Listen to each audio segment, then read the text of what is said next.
Pro wrestlers का एक दूसरे को डेट करना कोई बड़ी बात नहीं है। प्रो रेसलिंग स्पेशली WWE का फॉर्मेट ही कुछ ऐसा है कि रेसलर्स एक दूसरे के साथ ही अपना ज्यादा से ज्यादा वक्त गुजारते हैं और समय के साथ एक दूसरे से अच्छे बॉन्ड्स बन जाना तय ही होता है। इनमें से ही कुछ रिश्ते आगे जाकर रोमांटिक रिलेशनशिप्स में बदल जाते हैं। इतने सालों में बहुत सारे रेसलर्स ऐसे रहे हैं जो एक रिलेशनशिप में थे, लेकिन दोनों में से किसी एक पार्टनर के चीट करने की वजह से उनका रिलेशनशिप टूट गया। तो जुड़िए हमारे साथ WWE के 10 ऐसे रेसलिंग कपल्स को देखने के लिए जिन्होंने अपने पार्टनर को CM पंक एंड लीटा। AJ ली में अपना जीवन साथी पाने से पहले WWE लेजेंड CM पंक लीटा को डेट कर रहे थे। अफवाहों की माने तो पंक और लीटा का ब्रेकअप और पंक का AJ ली के साथ रिश्ता एक ही समय पर चल रहा था। रेडिट के एक यूजर मैट्स फैन फॉरएवर, जो एक वेरीफाइड WWE इंसाइडर भी हैं, उन्होंने क्लेम किया कि लीटा को डेट करने के दौरान भी पंक ली के साथ रिश्ते में थे। लीटा बिल्डिंग में कहीं और रहती थी और उसी समय पंक AJ के साथ बात कर रहे होते थे। मुझे ये काफी अजीब लगता था। मुझे लगता है कि जब लीटा अकेले बैठती तो बहुत कुछ चलता रहता था।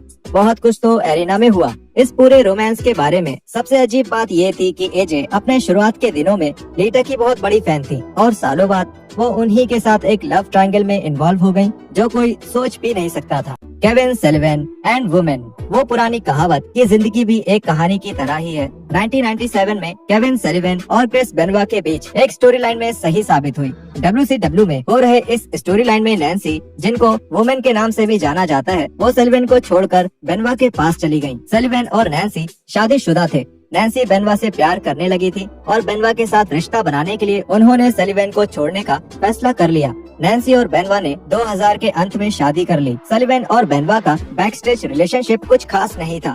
एक पक्के प्रोफेशनल की तरह ही सलिवन ने कभी भी बेनवा के साथ बुरा व्यवहार करके उनके लिए अपनी सच्ची भावना नहीं दिखाई और बेनवा के हिसाब से सलिवन ने रिंग में भी उनके साथ ऐसा कुछ करने की कोशिश नहीं की, जिससे पता चलता है कि सलिवन कितने अच्छे आदमी थे। आगे चलकर सलिवन ने बेनवा को WCW वर्ल्ड टाइटल के लिए बुक भी किया, जिसकी किसी ने उम्मीद भी नहीं की थी। कुछ लोगों को लगता है कि सलिवन ने ऐसा इसलिए किया ताकि सबको लगे कि वो अपने जॉब को कितना न्यूट्रल होकर निभाते हैं, पर अपने डिसीजन को जस्टिफाई करते हुए सलिवन ने बताया कि उन्होंने बेनवा को इसलिए बुक किया क्योंकि वो टाइटल जीतने के असली हकदार थे। Vince McMahon and Linda McMahon. Vince McMahon का लिंडा के ऊपर चीट करने की स्टोरीज 2001 के बाद से आना शुरू हुई, जब प्लेबॉय मैगजीन के एक इंटरव्यू के दौरान विंस मैकमैन ने सीधे सीधे ये मान लिया कि उन्होंने लिंडा को चीट किया है। लेकिन लिंडा ये बात जानती है, जरूरी नहीं कि फेथफुल। शायद मैंने अपने आप से झूठ बोला, ये सोचकर कि उसे पता था कि मैं क्या था जब हमारी शादी हुई थी, द वाइल्ड गाय। पर मैंने उसके सामने कभी ऐसा कुछ नहीं किया। मैंने सब चुपचाप किया और लिंडा को कभी कोई कमी नहीं हुई है, ना ही इमोशनल और ना ही फिजिकल। पर एक दिन उसने मुझसे सीधा पूछ लिया कि क्या मेरा इस इंसान के साथ कोई अफेयर चल रहा है, और मैंने उससे कभी झूठ नहीं बोला। इस इंटरव्यू के बाद से ये क्लियर हो गया कि लिंडा और विंस की शादी एक आम शादी से अलग थी। ये बात आगे तब बढ़ी जब 2022 में ये सामने आया कि विंस मैकमैन ने बहुत सारी महिलाओं को उनके और अपने बीच के रिश्तों को छुपाने के लिए बहुत सारे पैसे दिए हैं। इससे मैकमैन की रेपुटेशन बुरी तरह से खराब हो गई और बात इतनी आगे बढ़ गई कि उनको WWE मैनेजमेंट की कॉर्पोरेट साइड से कुछ दिनों के लिए छुट्टी लेनी पड़ी। इन स्टोरीज के बीच ही एक रिपोर्ट ये भी आई कि लिंडा और विंस अब कुछ समय से अलग हो चुके हैं और इस बात को सभी से छुपा कर रखा गया था। Jerry the King Lawler and the Cat. Attitude Era के दौरान ये काफी क्लियर था कि जेरी लॉलर द कैट के प्यार में बिल्कुल पागल थे। इतने पागल कि जब कैट को WWE से निकाला गया तो सिर्फ अपनी बेबी को सपोर्ट करने के लिए लॉलर भी WWE छोड़कर चले गए। उस वक्त ये सामने आया कि कैट ने लॉलर को चीट किया और उनका WWE डेवलपमेंटल में ही किसी के साथ अफेयर था। इसके बाद उनकी शादी खत्म हो गई। इस अफेयर से हट होने के बावजूद लॉलर WWE के साथ अपने रिश्तों को सुधारने में कामयाब रहे और साल 2001 के एंड तक वो जिम रॉस के साथ कमेंट्री करते हुए दिखे। John Morrison and melaena.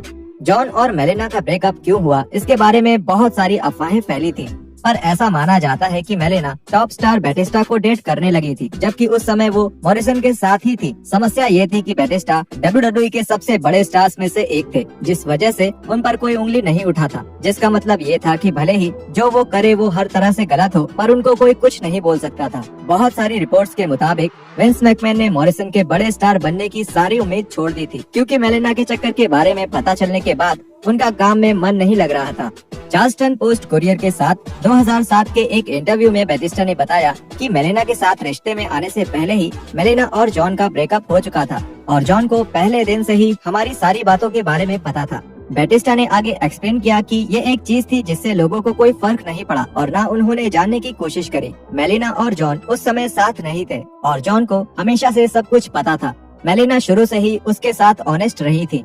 वो अलग हुए और उसके बाद हमने डेट करना शुरू किया। मेलेना आज भी जॉन को अपना बेस्ट फ्रेंड मानती हैं। अब ये सारी बातें तो एक बहस का मुद्दा है और ये मेलेना और मॉरिसन के ऊपर ही है कि वो बैटिस्टा के इस स्टेटमेंट को वेरीफाई करना चाहेंगे या नहीं।